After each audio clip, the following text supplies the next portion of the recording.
Hey guys, welcome back to another Earthworks Landscape Showcase, where today we're going over what the special love seat was for the project on this one.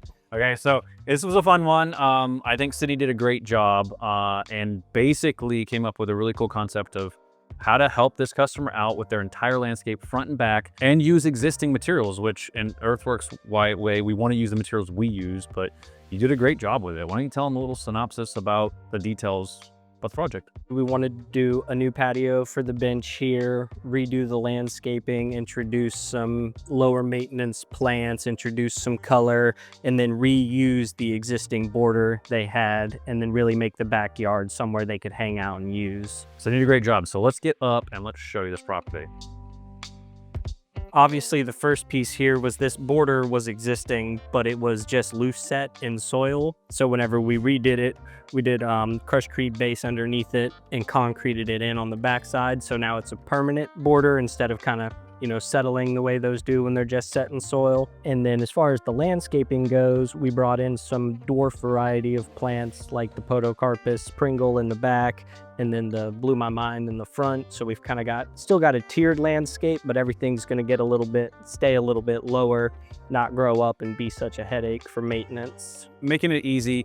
These are some of those plant materials you're going to see. So we would do the same thing even if we're maintaining it too, because whatever is easy, you can spend the time on other things in the yard that matter most. So alrighty, so one thing I did want to touch on was this drainage right here, because originally, we just had the gutter emptying into the bed, which is never ideal. It's always a good idea to get water away from your house, but especially in this case, since we were doing the border with the crushcrete and the concrete and kind of making that a permanent structure, that has a lot of potential for water to hold in there. That acts as a barrier.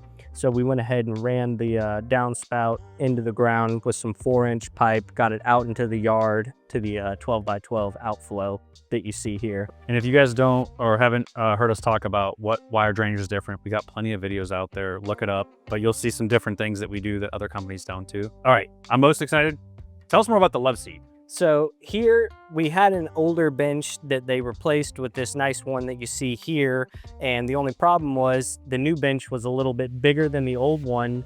So the patio they had, it didn't fit on, so it was kind of hanging off. So that was kind of what kickstarted the entire project. Was they wanted us to come out here and do a new patio so that they could have their nice new bench sitting on a solid structure. I think you do a good job too. I don't know if you noticed, but what you noticed, I don't know if they might notice, but the existing border around the entire place did a pretty good job at least tying it together color-wise. Yeah, no, it worked out very nicely. All right, so Sid, you also told me we did drainage over there, and then you also told me a little bit about the project. We were kind of in the middle of it. There's a little gravel patch here. Tell a little bit about this. So this was something that our foreman, Jeff, actually did himself and noticed as a potential problem with the way this gutter has been extended. If we had just had mulch here, that would have caused a washout issue. So it was something that Jess gave me a call while he was out here and let me know that he was going to do to take care of this problem, which was just to do a little gravel area here where the gutter outflows. So that way the water hits that and then is able to wash out onto the sidewalk and not cause any issues here. Yeah, it's easy taking a gutter like that, putting it into drainage like you did over there and getting it away. But once you get across the sidewalk, or you cutting the sidewalk out and so on and so forth. So this is a good remedy.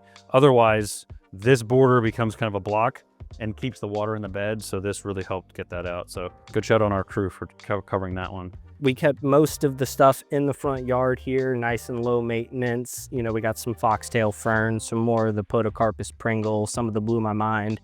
But we do have a lot of open space right here. So we wanted to get something in here that would grow in nicely and give us some height, which is why we did the Taylor juniper in line with the point to kind of take up some of that empty space.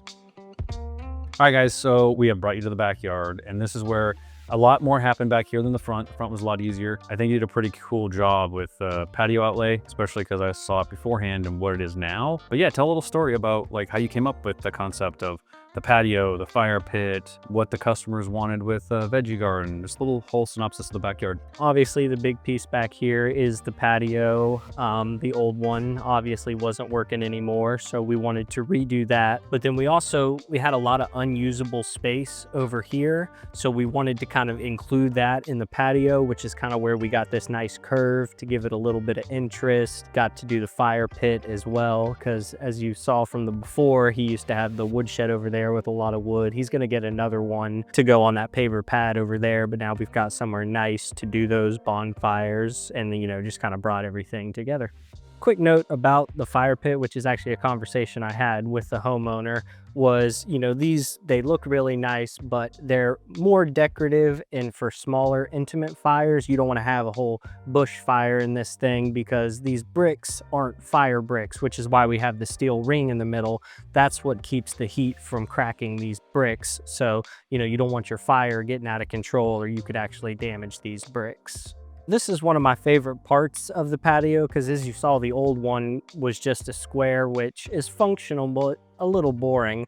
So one of the things we wanted to do whenever we brought the patio over here was really add a nice curve to give it some interest and some nice flow, but also make it functional.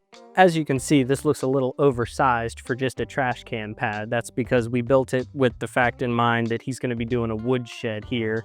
I think he's already ordered it, but we measured this specifically with the ones he was looking at in mind so that whenever that comes in, he can put it right on top of this patio, because his old one was sitting on the ground, and, you know, if you got wood that you're trying to store for a long time, you don't want it sitting on soil. So that was why we did the paver patio here. And then over here along the fence and around pretty much the entire property, we did about 1.5 foot gravel border with black metal edging and weed mat underneath. And that was really just more of a maintenance thing because, as you guys probably know, if you've got grass growing right up against these vinyl fencing, it's a pain to either try to remove it, trim it, clean it. You can't get the mower real close to it. So we went ahead and did this gravel border all the way around to make maintenance much easier. And then over here, this bump out we did with, again, in mind that he wanted an area for his vegetable garden. This was something he purchased and installed himself. We just did the gravel work around it and made a nice foundation for it to sit on. All right, so we're here at the end of the video. Sydney, do you have anything else? I think you did an amazing job. I think the people on the camera should easily see that this is a great transformation project. Hopefully gives them some ideas. Any last minute words, anything you left out that you want to share with everybody? Not too much, just, you know, this one was really fun start to finish, working with some awesome customers. Really got to bring their entire dream to life, from redoing the front yard, get them backyard, got the nice curve in the patio, and just really created a space that they can use and enjoy for many years to come. All right, thanks, Sid. So I hope you guys heard that. He only wants nice customers working for him. Okay, number one. But I hope you guys like the entire project. I think it's amazing. And let us know if you guys have any questions about the projects or comments. Hit us up in here, and we'd love to see you on your next project. All right, have a good one.